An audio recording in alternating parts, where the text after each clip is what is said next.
Okay, so today we are going to study hydrosphere. We all know that water is found in different states and it is found on the Earth's surface, it is found in the atmosphere. So wherever this water is found on the Earth, the whole cycle is said to be this whole sphere is said to be hydrosphere, whether on land or in air. So the water among the atmosphere as well as the lithosphere is called hydrological cycle. So water cannot be created nor it can be destroyed. It can only be transformed into different states. Okay. Now the movement of ocean waters takes place in three different ways: the waves, currents and tides. Let us quickly understand what are waves. We all have seen waves when we go near the large water bodies. So waves are oscillatory movements in water manifested by an alternate rise and fall of the sea surface. These moving ridge-like curves on the surface of the sea are mainly produced by winds in the ocean, rather over the ocean waters, right? We can also say over the surface of the ocean waters. So waves are basically oscillatory movements, that is regular movements of water which are manifested, means which are created by the alternate rise and fall of the sea water or the sea surface water. Now here the sea surface means the water that is on the surface of the sea. And they are occurring because of the winds that move over the ocean waters. Now then, what are tides? Tides are the rise and fall of the sea water due to gravitational force of the sun and the moon are called tides. Tidal current affects the whole water mass from the sea surface to the bottom. The sea waves produced by tides are called tidal waves. Now these tidal waves are created due to the push factor or the pull factor of the sun and the moon, the gravitational factor which is there. Here sun is quite far off, therefore moon has maximum importance in creation of tides. The tide formation happens, when the tide formation happens, the water is moved up to the bottom of the ocean. And when the waves are created, these are known as tidal waves. Here the whole water of the ocean is pulled towards the moon, therefore it starts rising. The rise of the sea water and its movement towards the coast is called the tide, and the resultant high water level is known as the high tide water. So when the water level rises or the tide is created, a high tide is created, this is known as the high tide water. The fall of the sea water and its movement towards the sea is called the ebb, and the resultant low water level is known as the low tide water. So when the water is going down, it is known as the ebb, and this is known as the low tide water. The difference between the high tide water and the low tide water is known as the tidal range or the tide range. That means when the water is pulled up, the high tide is created, and when it goes down, low tide is created. The difference between the rise in the water and the fall in the water is said to be the tidal range. When the water is lowering down, that is known as an ebb. What are the factors that are causing tide? The tides, they have their origin in the gravitational pull of sun and moon, right? So when the earth rotates from west to east, and it also revolves around the sun in its elliptical orbit, and same goes with the moon, it also rotates from west to east and revolves around the sun in the around the earth in the elliptical orbit, so that the distance between the moon and the earth change during different times because the orbit is elliptical, right? And the change happens every month. The period of the farthest distance from the moon and the earth is known as apogee, and the period when the moon is nearest to the earth is known as perigee. The surface of the earth that is facing the moon experiences maximum gravitational pull of the moon, while the gravitational pull of the moon will be minimum on the opposite side where moon is not visible. Therefore, the water on the Earth's surface facing the moon will be attracted towards the moon or pulled towards the moon. Thus the high tide will be created, right? While the high tide is also formed at the opposite side of the Earth simultaneously because of the reactionary force, that is centrifugal force of the gravitational force which is created. So moon causes the outward bulge of the water, right? So when the moon pulls water on one side, on the other side the water is also pulled due to the gravitational force which is created, or the centrifugal force that is created on the Earth's surface. So we can see here that the moon is pulling the water here on one side, while on the other side it is again repelled by the gravitational pull that is created, and on both other sides we have the low tide, on these two sides we have the higher tide. Nature of tides, let us see. There are within 24 hours we experience twice, one high tide, one low tide. When the sun, Earth and the moon are in the same line at the same and to the time of full moon, or at the time of new moon, their gravitational force works together and high tides are created. When the sun, moon and Earth are at a position of its right angle, then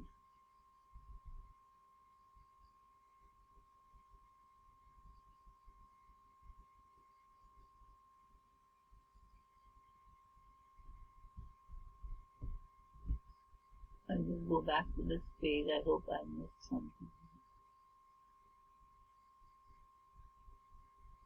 Then this will be referred to as the spring tide, when the gravitational force of both moon and the sun are aligned, right?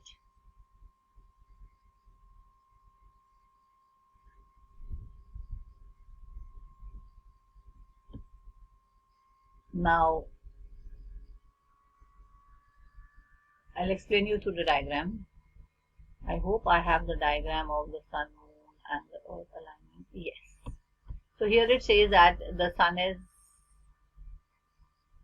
affecting the new moon. This is the new moon that is created. This is the full moon. When new moon and full moon happens, the sun is in alignment here.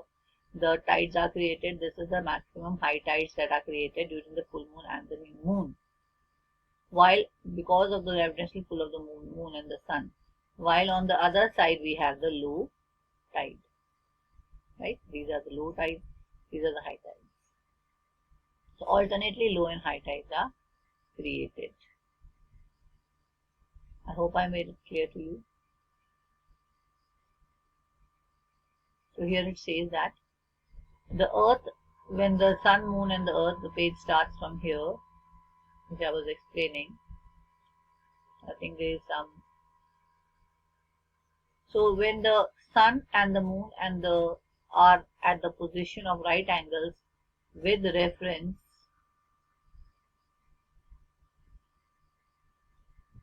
to the Earth, the gravitational force of the sun and the moon work against each other, and hence low tides are formed.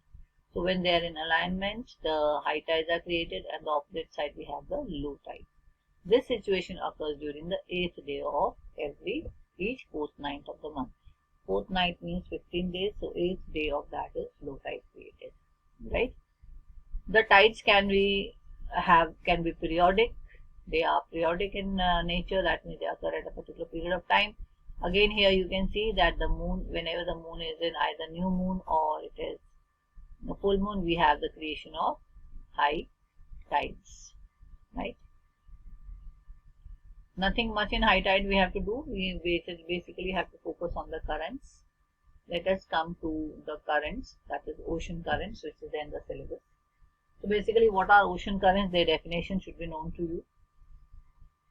Ocean currents are large masses of surface water that circulate in a regular pattern around the ocean. Please highlight it. So it's a regular pattern. It's a mass of surface water that circulates in a regular pattern, right, around the oceans. It can be named differently like North Atlantic Drift, Labrador Current or Benguela Current.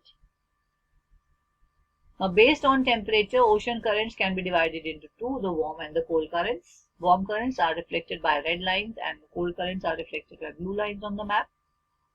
Warm currents are those currents which flow from the lower latitude, that is from the region where we have the equator or the tropical zone, towards the higher latitude, that means where we have the temperate zone or the subpolar zone.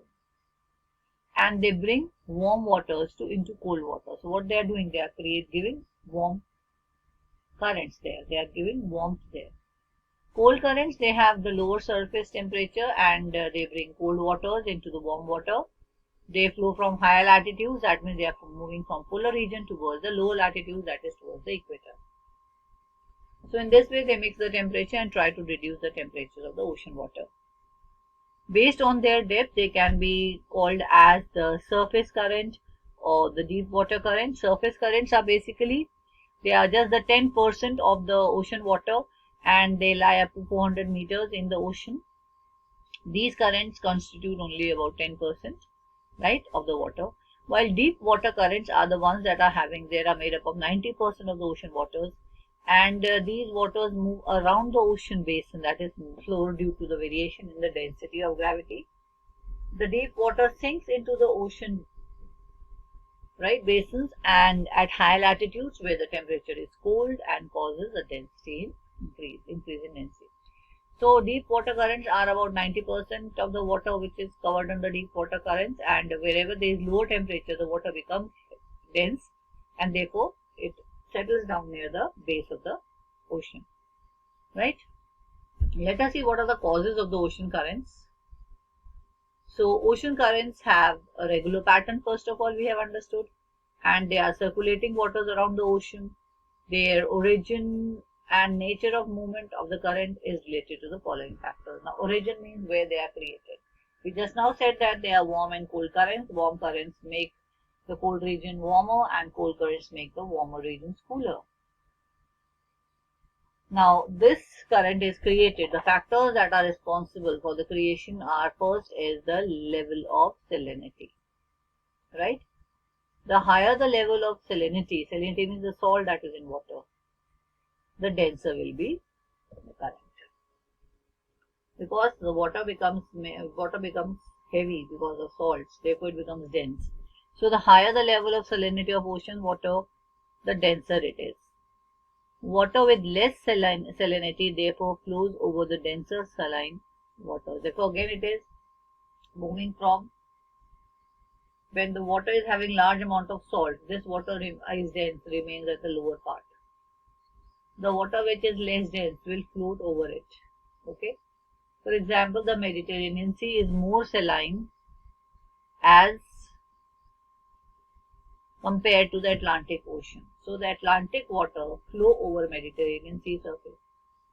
We all know when we take two densities like oil and water, so we know that oil floats over water. Similarly, when we have a lot of salts in the Mediterranean Sea, makes the water heavy, and while in Atlantic Ocean the amount of salinity is less, therefore the waters of the Atlantic Ocean floats over the Mediterranean Sea. Next factor that is responsible is the temperature.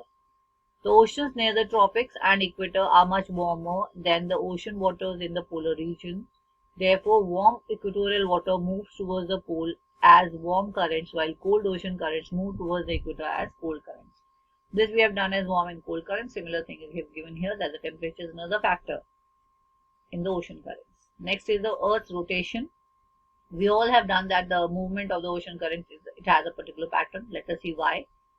Since the speed of the rotation of the Earth is maximum at the equator, all moving bodies, whether it is wind or ocean currents, move clockwise in the northern hemisphere and anti-clockwise in the southern hemisphere. So that creates a pattern of the ocean. Similarly, the Canary currents and the Gulf streams, they are in the northern hemisphere. So in which direction will they move? They will be moving in the clockwise direction, and the Peruvian and the west wind drift are in the southern hemisphere, so they will be moving in the anti-clockwise direction, right. Next factor that is affecting is the prevailing winds. We all know that the winds are trade winds, westerlies and polar winds.